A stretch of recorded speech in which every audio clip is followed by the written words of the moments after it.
stand up here and give mick-carney justice.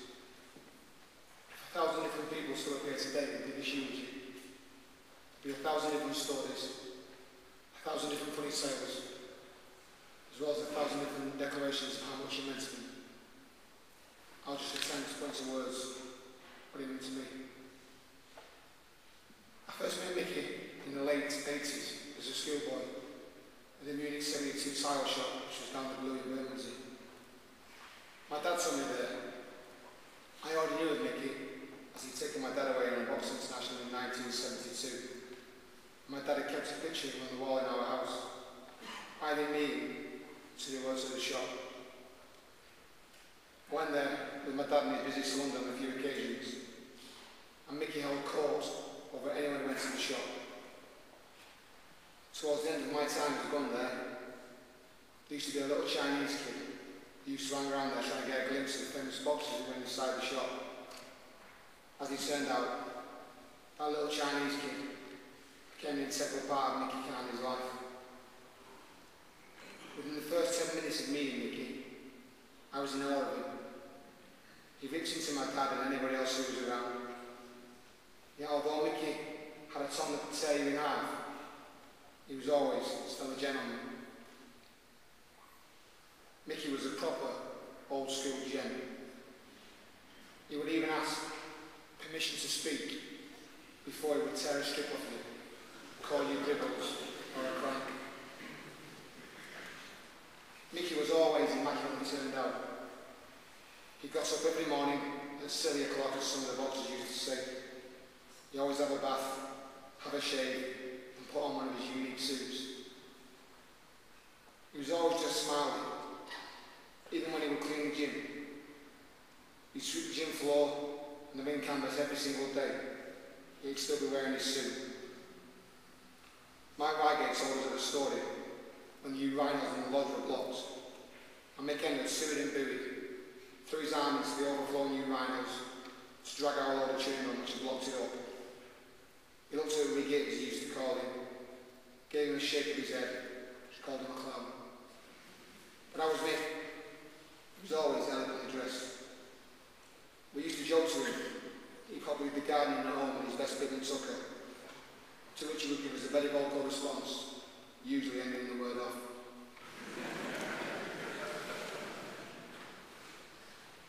I've never looked forward to being sworn at by anyone in the whole world. mick-carney did that to me. When he called me a brat or other words that I couldn't use in the house of God, he had an incredible knack of making it sound good. The words, "you complete and utter buffoon," should never make anyone feel loved. But with Mickey, he did. Sometimes it wasn't just what he said that made you feel good or even bad. It was sometimes what he didn't say. The silence and the look on his face as he shook his head. That shake of the head said 1,000 words. It wasn't always what he said or did that made you feel. It really was what he did. Pop and Mickey's wife Carmel said a lot of what the boxers felt in his final days. They said that they stopped mentioning the light things to Mick because they knew that pretty soon after mentioning it, the items sometimes have a nasty habit of turning up. Mickey was a doer. He was the giver. It was all about love, although he'd lynch me if he thought me saying that out loud. It wasn't a soppy love though, not one that fits into a film script. Not a spoken love, to be told, "I love you" every 2 minutes. No, that wasn't Mick. Mickey's love was real. The word love is a verb. It's a doing word. Love is something you do. And it was something that Mickey did. When Mickey put Vaseline on your lumps and your bumps, or took your money to make their way, or dropped you off home in the early hours in the morning after a show, that was Mickey's love. That was Mickey giving you his love, showing you his love. And we all loved him back for this. Mickey loved his jazz. He also loved fine food. He liked nothing better than a meal at a good restaurant, then to go to a jazz club to finish off with a dance. But Mickey's real love, the thing that made him tick, was the Fitzroy Lodge. Not the fishing.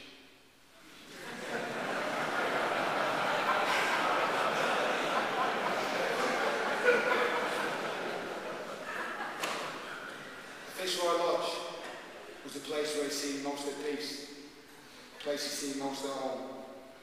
And that's the place that I'm sure will seem almost empty without him being there. Mickey was asked to go to the lodge in the 1960s when he only had 12 carded boxers. He started out as a matchmaker and soon became head coach. In the 50 years that followed, Mickey turned out England internationals, novice champions, schoolboy champions, national champions, world champions. Yet win or lose, Mickey always knew how to make you feel special. To Mickey, success wasn't just lifting a winner's trophy or a world championship belt. Although he did like to win, success to Mickey was giving it 100%. What Mickey loved more than anything was bottle. I'm calling it bottle, but Mickey would use another word, ending in old. Again, I shouldn't say in the house of God. As long as you had that, as long as you gave it everything, Mickey would love you, and you become part of his family. And for those who didn't have that, and didn't give it 100%, and they were quickly shown the door, giving them medical cards. Mickey dedicated his life to the Fitzroy Lodge. It truly was a one-off. During the contest, he always seemed to use the right words at the right time. His instructions were short and sharp. He knew exactly what was required. There were also occasions when he'd had a bad round, and he'd warn you that if you didn't put your ideas up, then you'd even come back to the corner at the end of the round because he wouldn't be there. Mickey became a father figure to so many people. People who already had their own fathers, as well as those who didn't. I'm fortunate enough to have my own family. But Mickey still had the power to make me feel like I was one of his boys. Like so many people in this room, we all became part of Mick's life. Mickey never had the pleasure of having any children of his own, but to be honest, he wouldn't have had any room for them. Mick had more than biological kids. He had the lodge's kids. And that has to be better than having a biological family. Because people say that you can't choose your family, but I make them wrong. Because people did. People chose mick-carney as their family. And that's why it's such a great turnout here today. Mickey was a mentor to kids before mentoring was even invented. He just did it naturally. He was a father, a mentor, a guardian. All these things to every size, shape, colour and creed. In Mick's final days, we joked that the people who became Mickey's family will make a great Benetton advert. 2012 will go down as being the Fitzroy Lodge's Amos Cerebras, as it's the year when we lost two of the Lodge's greatest ever people, mick-carney and Billy Webster. They were better together than Morecambe and Wise. It was terribly sad to bury Billy earlier this year, and at his funeral it was said that Billy was Mr. Fitzroy Lodge. But I have to disagree with that. He wasn't Mr. Fitzroy Lodge. They were Fitzroy Lodge, together. The original 18.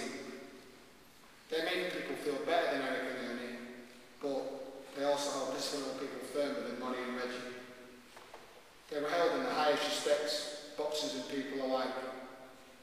The Lodge sometimes turned out some rough men, tough men, flat-nosed, hard men, yet Billy and Mickey always referred to everybody as treasure or babe.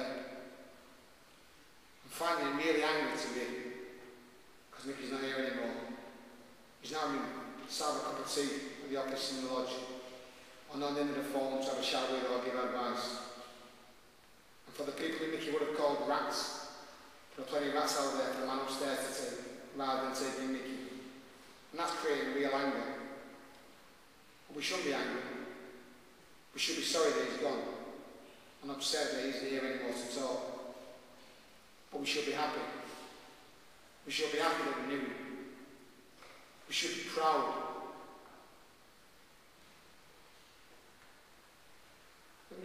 We had the chance to meet him, to be taught by him, trained by him and loved by him. Everyone in this room had the absolute privilege to know mick-carney. So there should be no anger, there should just be happiness, pride and love. In Mick's final days, we had a lot of words, a lot of laughs and a few tears. But we talked about one thing more than anything. We talked about the lodge. Mickey wanted the lodge to carry on just as it has done.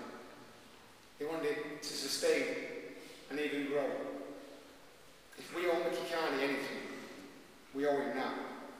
We owe him to keep the Fishwell Lodge going just as it has done, because above all, that should be Mickey Carney's legacy. While we wait with Mick when he passed, Van Davis said, the last thing that Mickey said to him before he was gone was that Travis stored him a tenner.